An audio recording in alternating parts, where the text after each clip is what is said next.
Good morning বন্ধুরা। আজকে সকালটা শুরু হলো দেখুন, দূরের ওই পাহাড়ে কেমন মেঘে পুরো ঢাকা। তো চলুন, এবার শুরু হবে আজকে সারাদিনের কাজ। তো আজকে কাজ বলতে ছিল 2-3 দিনের কাপড়, যেহেতু প্রচণ্ড বৃষ্টি হয়েছে তাই কাপড় চোপড় শুকানো হয়েছিল না।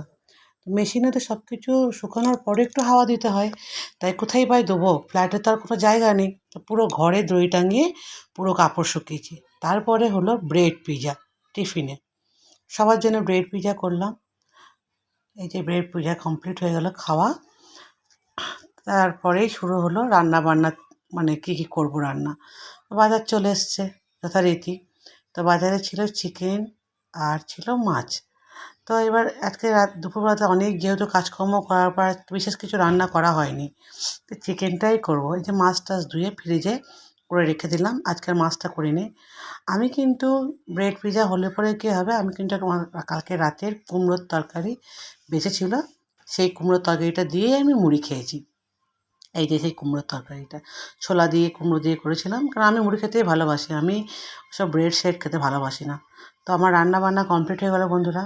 তো আজকের ব্লগটা এখানেই শেষ করলাম। টাটা।